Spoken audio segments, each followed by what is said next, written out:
বৈরী আবহাওয়ায় কুমিল্লা সহ বিভিন্ন স্থানে এইচএসসি পরীক্ষার্থীদের দুর্ভোগ। এখনও নিমজ্জিত চট্টগ্রাম সহ 5 জেলার বিস্তীর্ণ অঞ্চল।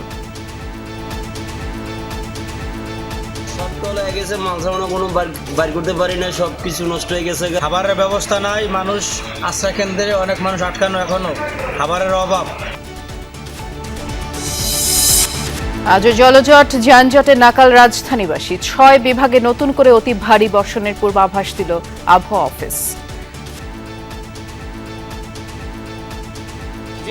এই গলিতে পানি আছে, পানি ছাড়া কোনো জায়গায় নাই, কাস্টমার নাই, চলাফেরা করতে কষ্ট না। আমরা চাই যে এখানে পানি নিষ্কাশনের সুষ্ঠু একটা ব্যবস্থা সরকার আমাদের করে দিক। প্রাকৃতিক দুর্যোগ মোকাবেলায় সতর্ক হওয়ার আহ্বান প্রধানমন্ত্রী তারেক রহমানের। 1 বছরের মধ্যে 41 লাখ পরিবারকে ফ্যামিলি কার্ড দেওয়ার ঘোষণা। সবাই যাতে আমরা বাংলাদেশে একটু ভালোভাবে চলতে পারি, সেটাই হচ্ছে বর্তমান সরকারের রাজনীতি, সেটাই হচ্ছে আমাদের লক্ষ্য। মডেল মসজিদের নামে পুকুর চুরি হয়েছে, সংসদে স্বরাষ্ট্রমন্ত্রী। শেখ হাসিনার ফেরার ঘোষণা নেতাকর্মীদের উজ্জীবিত করার কৌশল বললেন পররাষ্ট্র প্রতিমন্ত্রী। যে কোনো আসামি যদি আত্মসমর্পণ করে তাহলে বাংলাদেশের বিদ্যমান আইনের আওতায় যা প্রয়োজন সেটাই হবে।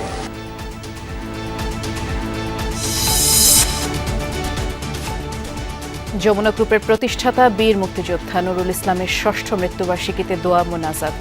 শ্রদ্ধা ভালোবাসায় কর্মবীরকে স্মরণ।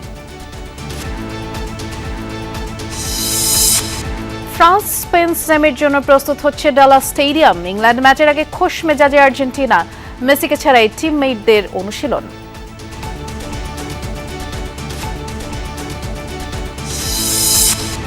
বন্ধ 8 দিন হাসপাতাল খোলার ইঙ্গিত। বিদেশি মেডিকেল শিক্ষার্থীদের কথা ভেবে সিদ্ধান্ত পুনর্মূল্যায়ন করছে মন্ত্রণালয়।